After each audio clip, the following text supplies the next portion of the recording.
Coming up on 6:48, time for the morning rush. A suspect remains in critical condition this morning after a deputy-involved shooting in Albuquerque. The Bernalillo County Sheriff's Office says last night deputies pulled over a car near Central in Wyoming and it ended in gunfire. BCSO Sheriff John Allen believes that the suspect is someone that they have dealt with before. The deputies involved have not said if the man had a gun or what caused the situation to escalate. A state police officer has now been fired after he was implicated in the scheme to get drunk driving cases dismissed. Chief Troy Weisler placed Sergeant Toby Lefebvre on leave back in February when the feds added Lefebvre's name to a long list of officers across 3 departments who were no longer considered credible witnesses in court. Lefebvre has not been charged with a crime.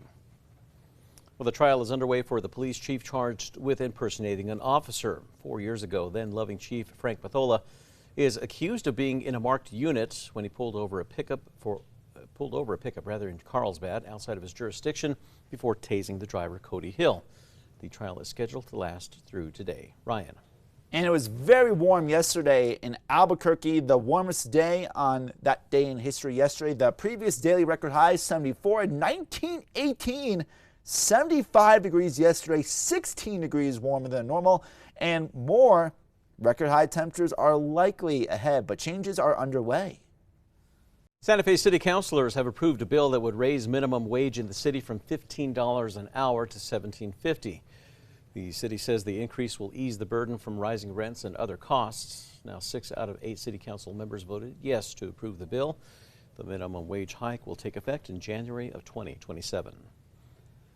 Well, the trial that could cost a western New Mexico district attorney her job will no longer happen this year. The state Supreme Court was scheduled to hear the case against McKinley County DA Bernadine Martin in December. Well, the state attorney general filed a petition earlier this year seeking Martin's removal from office over claims of financial mismanagement and a hostile work environment.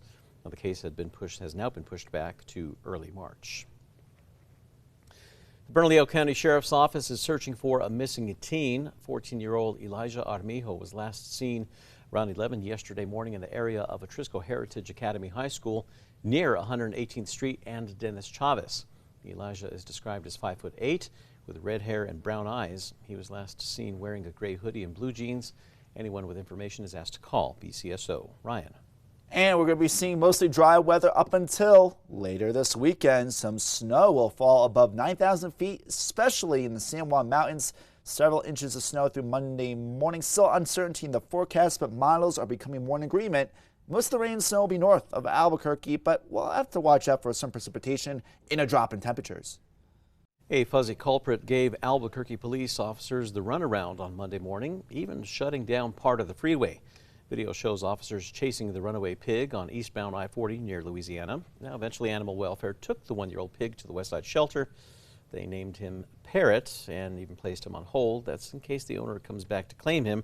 If not, he will be available for adoption. Well, a farm in the North Valley is now using a unique method to help grow successful crops. Los Poblanos farm manager Judy Hartline says that they are now using excess sheep wool as mulch for some of their crops. The farm says that it used to give the excess wool to local mills, but those mills have either moved away or grown too big. Los Poblanos says that if the experiment works this season, they plan on trying it with other crops. We may notice some Bernalillo County Sheriff's deputies rocking new facial hair this month. It's because they're taking part in the No Shave November campaign. It's all in the name of giving back. Each deputy who wanted to grow a beard donated $100 to the BCSO toy and food drive to benefit some families now for Christmas. BCSO says so far deputies have raised $6,000. Ryan. And taking a look at traffic right now, we do notice that we have some slowdown starting to develop on I-25 northbound north of the Sunport. Taking a look right now at the Big I, it is starting to pick up a little bit and traffic may be starting to slow down below speed limits. We'll have more updates later on. The United States Mint has now hosted a ceremonial strike event yesterday at its Philadelphia facility. That's where U.S. Treasurer Brandon Beach struck the final circulating 1-cent coin. The event marks the official end of the penny's 232-year production run as a circulating currency. The Mint will continue to produce ceremonial versions of the penny. And now it's time for the 5 facts. At number 5, a fuzzy culprit is making the rounds on social media after it had Albuquerque police officers with their hands full shutting down part of the freeway. Police got word of a runaway pig around 10:40 on Monday morning on I-40 eastbound near Louisiana. Several officers arrived to corral it, and animal welfare arrived shortly after, taking the 1-year-old pig to the West Side shelter. Upon closer inspection, the animal appeared to be a loose domestic pig. It will be on hold for 3 days in case the owner claims him. After that, he will be available for adoption. At number 4, a farm in the North Valley is now using a unique method to help grow successful crops. Los Poblanos farm manager Judy Hartline says that they are now using excess sheep wool as mulch for some of their crops. Hartline says that research shows that the wool holds a lot of water and it helps to keep moisture levels even and even perfect for mulching a garlic field. The farm says that it used to give the excess wool to local wool mills, but those have either moved away or grown too big. This now led them to explore an experimental solution. Los Poblanos says that if the experiment works this season, they are considering using the sheep's wool for other crops in the future. And number 3, record warmth. And man, this sunrise by Tercio Lopez kind of showcasing like the hot colors and relatively hot temperatures for this time of the year. This was at Ghost Ranch, that photo. And by the way, more clouds ahead, but it won't be until by the end of the weekend that we'll see some rain and maybe some snow. At number 2, Santa Fe City councilors have approved a bill that would raise the minimum wage in the city from $15 an hour to $17.50. The city says the increase will ease the burden from rising rents and other costs. The minimum wage hike will take effect in January of 2027.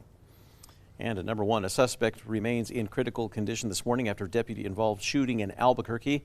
The Bernalillo County Sheriff's Office says last night deputies tried to pull over a car near Central in Wyoming when it ended in gunfire. Sheriff John Allen believes that the suspect is someone they have dealt with before. The sheriff also announced a new initiative with the federal partners called Operation Triple Beam. He says that's why the feds and the deputies were in that area.